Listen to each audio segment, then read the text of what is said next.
Y aunque todo se complique, yo sigo construyendo mi casa prácticamente solo, en medio de un viñedo.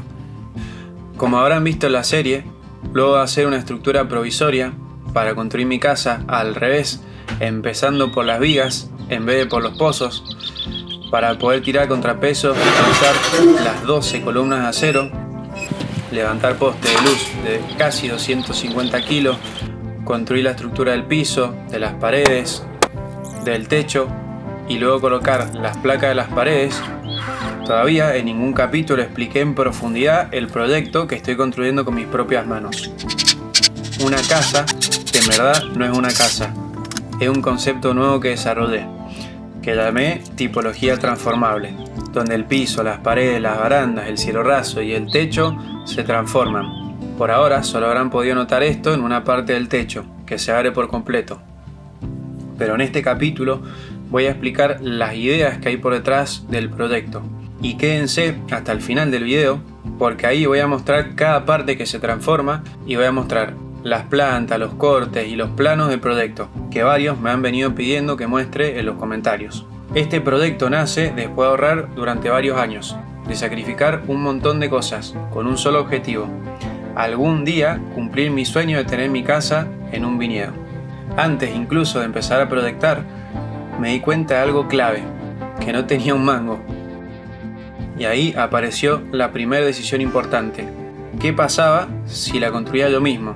Y me ahorraba la mano de obra. Y claro, si la construía yo mismo, también podía filmar todo el proceso y, ¿por qué no?, compartirlo en las redes. Y ya que iba a hacer todo eso, ¿por qué no intentar aportar algo al mundo de la arquitectura desde el diseño del proyecto? Entonces la pregunta pasó a ser otra: ¿cómo aportar algo a través de la arquitectura? Para responder eso, primero tuve que preguntarme cuál es realmente la importancia de la arquitectura en nuestras vidas. La importancia de la arquitectura radica en que es parte del escenario de nuestras vidas. Lo segundo fue entender cómo lograron aportar algo los grandes maestros de la arquitectura. Y creo que eso ocurre cuando su obra intelectual trasciende a su obra material, cuando las ideas, los conceptos y los pensamientos que hay detrás de sus edificios empiezan a ser usados por otros arquitectos para crear nuevas obras. Y lo tercero, que me pareció muy importante, tenía que tratar de aportar algo nuevo. Como decía Einstein, locura es hacer lo mismo una y otra vez esperando obtener resultados diferentes. Con estas ideas es que creé el concepto desde el cual nace todo mi proyecto. Para explicarme mejor, voy a salir un segundo de la arquitectura y voy a usar un ejemplo más cotidiano. Por ejemplo, si quisiéramos armar el mejor equipo del mundo, yo creo que lo primero que se nos ocurre es llamar a Messi, Cristiano Ronaldo. ¿Qué pasa si llamamos a los mejores genetistas del mundo y estudiáramos el ADN de un león para entender por qué tiene tanta masa muscular? Estudiáramos el ADN de una chita porque corre tan rápido y con eso modificamos nuestra estructura de ADN y creamos un nuevo ser humano capaz de correr a 60 km por hora y pegarle a la pelota a 400 km por hora. Capaz está medio difícil en el fútbol, pero esta misma lógica lo llevé al campo de la arquitectura. En el fondo, la pregunta es: ¿cuál es el ADN de un proyecto de arquitectura? Para que antes que nazca ese proyecto, trabajar sobre la estructura desde la que nace, desde el ADN. De ahí surge el concepto que llamé las 3 bases de la arquitectura. Esto que tiene que existir antes del proyecto, desde donde todo nace. La primera base es el usuario, porque si no hay alguien que necesite la arquitectura, ¿para qué la construiríamos? No tendría ningún sentido. La segunda, el contexto, el dónde va a existir esa obra de arquitectura y la relación entre ese lugar y la arquitectura, entendido en su sentido más amplio, un contexto temporal, físico, social, urbano, paisajístico, etc. Y la tercera, un concepto que tenemos tan arraigado que muchas veces proyectamos a través de él sin darnos cuenta, que es la tipología. ¿Por qué? Porque es un concepto que existe mucho antes de empezar a proyectar y desde el cual nos basamos para empezar a proyectar. Normalmente proyectamos desde la tipología. Hacemos o una casa, o una escuela, o un hospital, o X tipología. Y desde ahí, sin darnos cuenta, limitamos lo que va a suceder dentro de este escenario que llamamos arquitectura. Por ejemplo, cuando estás en tu estudio, que viene alguien que quiere una casa, que ese alguien va a ser muy posiblemente el usuario, la casa, la tipología, en un barrio privado X, el contexto. O sea, es un concepto que existe antes de que nazca la arquitectura, porque si viniera una persona totalmente distinta, nacería un proyecto totalmente distinto. Si fuera un contexto totalmente distinto, nacería un proyecto totalmente distinto.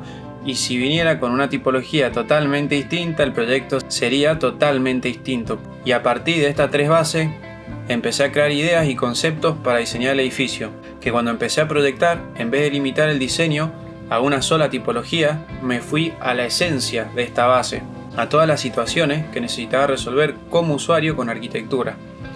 Situaciones que en líneas generales eran las de una casa, pero también las de un lugar de trabajo, y además quería que fuera una inversión, un espacio que se pudiera alquilar no solo como una casa o como una oficina, sino también como una planta libre, como por ejemplo para una degustación o una clase de yoga en el medio de un viñedo.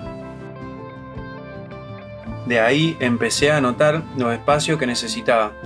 Necesitaba un dormitorio, un comedor, un estar, un cambiador, una cocina, una despensa, una lavandería, un patio tender, una sala de máquinas, un baño completo y una cava, porque no podía ser la casa del viñedo y faltar la cava. Y además necesitaba un lugar para trabajar, o sea, una sala de trabajo y una sala de reuniones para recibir clientes, porque trabajo de arquitecto. Y además, un espacio de planta libre para alquilarlo para múltiples usos, pensado a futuro como una inversión. Pero claro, el problema era evidente, no tenía plata para construir un espacio para cada uso. Así que lo primero que hice fue ver cuánta superficie podía construir. Había ahorrado para construir más o menos unos 20 metros cuadrados, pero si me ahorraba la mano de obra, que suele ser alrededor del 40% del presupuesto, podía llegar a unos 33 metros cuadrados. Entonces armé un rectángulo de 5 metros 20 por 6 metros 60, de 33 metros cuadrados, orientando el lado más largo hacia el norte, que Mendoza es la mejor orientación solar, y además, en este caso, coincide con las mejores vistas hacia el viñedo y el paisaje. Después definí qué espacios iban dentro de ese rectángulo y cuáles quedaban fuera. Así que saqué el patio tender, la cava y la sala de máquinas. Luego ubiqué los espacios de servicio. Como mostré en el capítulo 21, todo el esqueleto perimetral es de listones de álamo, que vienen con medida de mercado de 2,20 metros, y justo la altura mínima que permite el código para los usos de servicio es 2,20 metros. Así que llevé todos esos usos al perímetro. Del lado sur, quedando los usos húmedos, para luego llevar los desagües y las conexiones por la pasarela, quedando el baño completo, el ingreso, la kitchenette y la lavandería, y del otro lado, y del lado norte, quedando el cambiador y la despensa. Como el proyecto está suspendido sobre el viñedo, por donde se trabaja y pasa el tractor, la estructura sigue el mismo eje del viñedo. La separación entre hilera es más o menos 2,35 metros, así que las columnas en planta baja quedan separadas a 2,35 metros, pero en planta alta solo hice que pasen las columnas de las esquinas, que quedaban a 4,70 metros, dejando casi 1 metro libre de cada lado para los usos de servicio, ya sea para el cambiador o para la despensa, y además así integraba la estructura a las divisiones interiores, sin que te quede una columna en el medio del espacio. Ahora bien, de los 33 metros cuadrados, descontando muros y espacio de servicio, me quedaban libres casi 20 metros cuadrados, que ahí apareció el verdadero desafío. ¿Cómo meter en 20 metros cuadrados un dormitorio, un estar, un comedor, una sala de reuniones, una sala de trabajo y una planta libre? Claro, al principio parece imposible, pero bueno, si uno empieza a analizar, algunos usos podían superponerse. Por ejemplo, en un comedor, con una mesa para 4 personas, podés poner más mesas una al lado de la otra y hacer de repente un único espacio con una sala de reuniones. Pero había otros usos que no se podían superponer. O sea, ¿dónde metés una cama cuando necesitas que todo el espacio, por ejemplo, sea una planta libre? ¿O dónde guardás la mesa cuando querés que sea un dormitorio? En el fondo el problema estaba en el mobiliario. yo podía usar ese espacio con un único uso a la vez, pero el problema era que cuando quería cambiar de uso, ¿qué hacía con el mobiliario? ¿Dónde metía el mobiliario?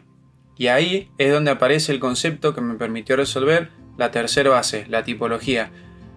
Creé este concepto nuevo que desarrollé que llamé tipología transformable, que lo definí como una tipología capaz de transformar su propia arquitectura para adaptarse a usos de diferentes tipologías, integrando el mobiliario a los mismos elementos básicos que componen la arquitectura, ya sea a pisos, paredes, cielo raso, techo, barandas, carpintería. En este proyecto, en el piso, integré lo que son las mesas y las sillas, armado en 3 módulos, cada uno con una mesa y con 4 sillas con capacidad para 4 personas.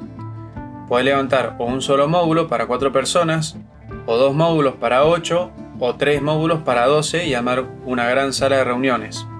Y en un costado también integré un escritorio con una compuerta conectada al piso, que al abrirse la compuerta y al abrir el techo puede generar ventilación efecto chimenea. Y también en ese mismo lugar integré una pequeña cama para mi perra, pero eso lo voy a dejar para otro capítulo. Las placas del piso funcionan como sillas. Si la das vuelta, aparece el respaldo y la silla queda apoyada contra el piso, o sea que te sentás a nivel de piso, o sencillamente la das vuelta y queda como una placa del piso y puedes hacer que todo sea una planta libre, por ejemplo, para tomar una clase de yoga en el medio del viñedo, ya sea de día o de noche, con el techo abierto y con todas las estrellas de fondo.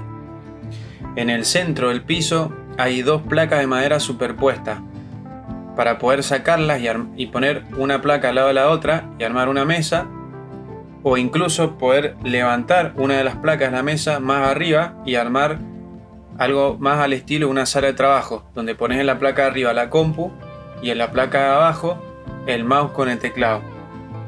Ahora, de las paredes salen los sillones, la cama y la mesita de luz. Del lado norte se bajan 2 sillones, uno de cada lado. Y del lado sur puede bajar media estructura de la cama y usarlo como sillón, o bajar todo el módulo completo y armar la cama completa con sus 2 mesitas de luz a cada lado. Y así el piso y las paredes es como se transforman. Y el cielo raso también. Hay una placa móvil que contiene una escalera marinera que al abrir el techo se genera un nuevo espacio, una especie de barra mirador hacia el paisaje. Esa misma placa la puedes convertir en una reposera para tomar sol. Pero bueno, en definitiva, estos recursos que en parte existen, como por ejemplo bajar una cama de la pared, no sé lo del piso, la verdad que no lo he visto antes, lo del piso, pero bueno, en definitiva, todo este conjunto de ideas lo encierro en un concepto para tratar de intentar aportar algo nuevo y diferente al mundo de la arquitectura, para que luego este concepto pueda ser usado por otros arquitectos para inspirarse, para hacer sus obras, o al menos poder pensar la arquitectura desde un lugar diferente. Si bien la búsqueda es de tratar de aportar algo nuevo al mundo de la arquitectura, bajo ningún aspecto quiere decir que con esto lo vaya a lograr, pero sí al menos lo voy a intentar. Entiendo que con dibujos y esquemas puede ser difícil de entender, pero quédense con esta explicación porque en los próximos capítulos, cuando vean cómo voy resolviendo estos detalles en obra, lo van a ir entendiendo cada vez más. La verdad que me hubiera gustado dejarlo para el final, con la obra terminada, pero como muchas personas me pidieron que muestre los planos y explique el proyecto, y así compartir estos enrosques en este momento.